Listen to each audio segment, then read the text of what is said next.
Well, with their tournament on the line, with their Asia Cup crown on the line, India have managed 173 in what is certainly a must-win game for Rohit Sharma's side. He led from the front, he got 72 of the 173, but they did not quite get the finish for the second game running now, did India. Is it still a good enough score? How would Sri Lanka look at that? What sort of surface is this? All those questions and more shall be answered on Qatar Airways presents ESPN Cricket for T20 Timeout. We'll hear from Farveez Maharoof in just a moment. Before that, Cheteshwar, Pujara and Robin Uthappa. Now, Puji, 173, courtesy a 6 and a couple of the last 2 balls.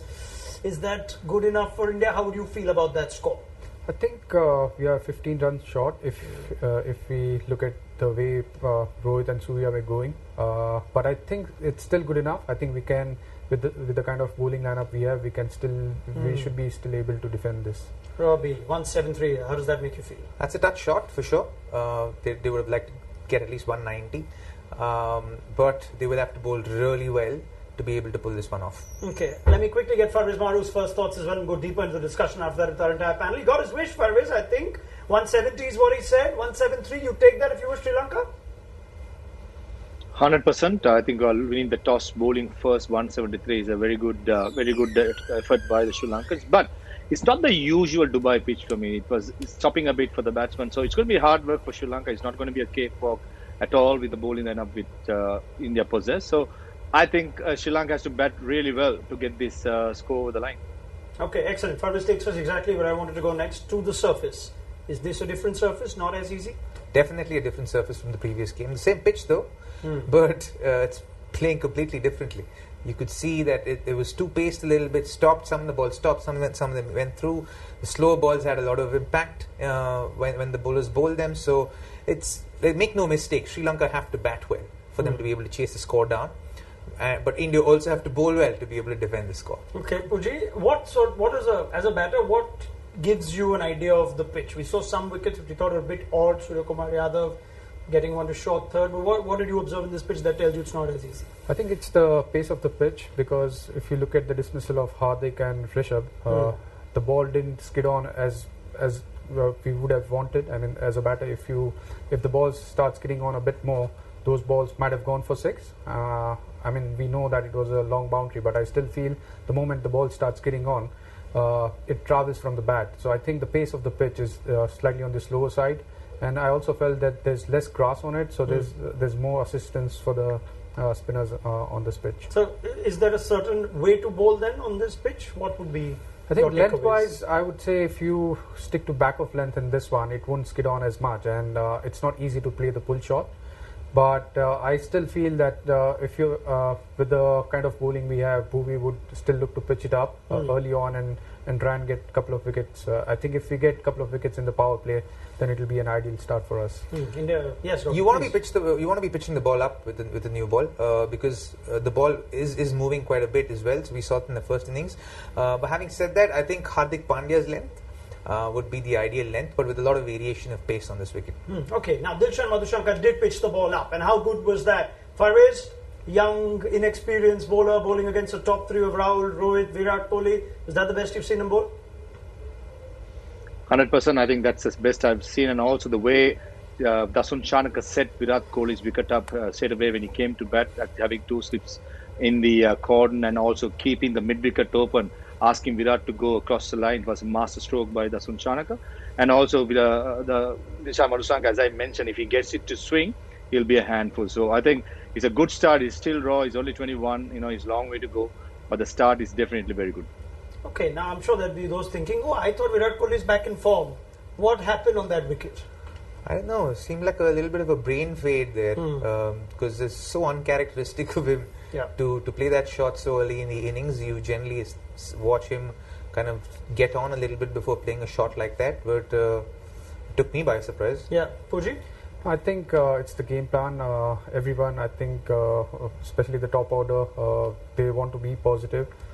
He played few dot balls, and I thought the option, he went for the aggressive option. And there are times where you choose that option, you might miss out on 1 or 2 innings, but I think that's the approach where everyone is going to. I think even despite losing a couple of wickets, if you see the way Rohit and Surya batted, they still kept attacking. So I think that's the part of the game plan. Yeah. Can it be that the runs in the last game make you feel like you're in form here, you can start going from the first one? Yeah, it can feel like that. Sometimes I think innately also when you've been under the scanner for so long, in a sense, and you've gotten off a few good scores, you want to kind of pick up where you left from, but the wicket has to allow you to be able to do that, and this one clearly didn't, because the 3 balls that he played before that were every ball was very different, and so one of them held in the wicket quite evidently, and that should have been cause for concern for him to say, you know what, I'll have to start from scratch here and not pick up from where I left off in the last game.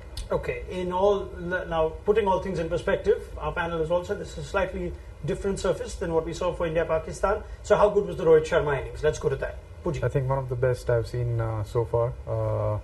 He kept taking the bowlers on. He kept playing his shots. He backed himself to pull the team out of trouble.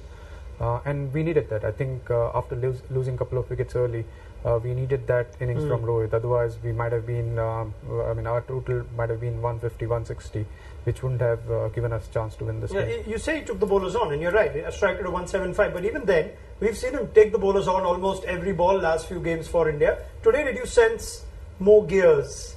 The almost Rohit Sharma of, say, 3 or 4 years back in the way he played today? Definitely. The kind of rhythm he had today, the way he was timing the ball, he looked in control. The shots which he played, I think there was a proper shot selection in that. And I think this is the way we have seen Rohit. So hopefully he carries on like that. There's a good chance, if I look at these games Rohit's been in the last 14, 15, where he's not played a lot of balls, that the first wicket or the second wicket to fall has been Rohit Sharma. Today was one of those rare days where Rohit has seen 2 wickets fall. You've seen his expression. Do you think that almost brought out the best of Rohit, or the different type of innings than what we've seen off late? Well, I think he just played a captain's knock. He led from the front. I think he took responsibility and said, you know what, 2 wickets fallen down, but I've still got to play the brand of cricket we've promised to play. And he played that sensibly. I think that's what stood out for me. He read the wicket pretty quickly, and then he decided that this is how I'm going to approach it. And was very clear about that. You could see him hanging back just a touch to be able to play those favorite pull shots those pickup shots that he plays. And he had a lot of success with them today. Yeah, he still struck at 175. It's incredible for a surface which was doing a bit. Farveez, what did Rohit Sharma do right today that a lot of the other Indian batters couldn't, in your opinion? I think one of the best innings I've seen after a while from Rohit, especially the counter-attack, what he did. I think it's one of the best I've seen after a long time. I mean, he kept the shape more than anything. I think KL Rahul was, undone by in-swinger. Virat Kohli played not sort of a stroke that you expect from Virat Kohli up front. By Rohit Sharma, what he did was he waited for the right deliveries to think. I think when he pulled Chami Karunaratne over mid-wicket, I mean, that got him going. And the way he batted, he's someone who has made a name for himself for hitting sixes for fun. So I thought he just kept on, he kept his reputation intact. Okay, now the standout bowlers other than Madhushanka, 3 for 24, Karunaratne 2 for 27, Theekshana good day as well, 1 for 29, but Hasaranga has gone for a few, nearly 10 and over. What does that tell us about the kind of bowling that India will have to rely on? Puji, they've got Ashwin, they've got Yuzvendra Chahal, not among the wickets, but what's India's bowling plan now? I think we will rely on our spinners to pick up wickets for us. I think the middle over, that phase will be quite crucial, where they have 3 left-handers. If we can try and contain them, try and get few wickets in those overs, like between 6 to 15. I think if we put them under pressure during that time and keep taking wickets, I think we'll be able to defend this total. Spinners to have a bigger say, you think? They do, for sure. I agree with what Puji said, but I also think wickets in the first 6 are important to be able to peg Sri Lanka back, for India to give them a consolidated kind of advantage in the first half of this game. Are you expecting Hardik Pandya to bowl better on this surface? Yeah, I think he'll bowl better. I think he'll be a lot more effective on this kind of a wicket where it's a little bit too paced. He can be a wily customer on this kind of a wicket. And Rohit was a bit off last time as captain. You think no Deepak Hooda? Are we likely to see that today with 3 lefties coming in? Possibly. I wouldn't dismiss the possibility of that happening because just of the way and the option that he gives you, right? So I think that flexibility, in case someone goes off for a few runs, then you always have Deepak Hooda in the back of your hand. Sri Lanka, can they throw in a surprise like Pakistan did for Farveez? They send in Mohammad Nawaz. India didn't seem prepared at all for how to bowl to him in the middle overs. We know 3 lefties are listed on the score sheet or the team sheet one after the other. Would you be changing that up? Shanaka or Hasaranga ahead of them? I think definitely, and also Banu Rajapaksha, and he'll be option. I mean, all overall, as Pujara and Robin said, it's about the first 6 overs. I feel Sri Lanka can nullify the first 6 overs, not losing any wickets, score about 40 to 45 runs. I think they are deep in the game, and also in the middle, Chahal, how is Sri Lanka batters going to play against Chahal and Ashwin? That will determine end of the day the victory going to be in Sri Lanka or not. All right, very, very difficult game this to call, you would think, because there's so much riding on it. Yuzvendra Chahal must step up. He's had a poor Asia Cup so far. Let's see if the reunion with his Rajasthan Royals co-spinner makes a difference today. Let's get a prediction from everybody. Farveez, which way is this game going to end? Sri Lanka to win it? Will it be close? It'll be a close game, and I still back Sri Lanka to win it. I thought you might say that. Let's go to Cheteshwar Pujara now. I think it's still very well balanced.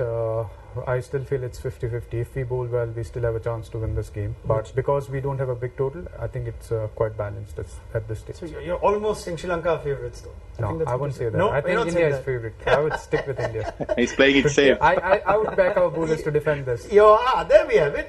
It's okay for your heart and mind to say different things. Farveez knows that. Robin? Well, for me, I think I'll go India. I'd like to back the spinners. I want to believe that guys like Arshdeep and Chahal will step up in a situation like this and show the world that they're actually world-class bowlers. All right, fair enough. Thank you to Robin, Uthappa, Cheteshwar Pujara, Farveez, Maharoof. Plenty from them as this game comes to its thrilling, and you just get the feeling this is going to be a close one, whichever way it's decided. If it goes India's way, their tournament stays alive. If it goes Sri Lanka's way, it could very well settle it for the Asia Cup. With no disrespect to Afghanistan. Join us for our post-match analysis on Qatar Airways presents ESPN Cricket for T20 time.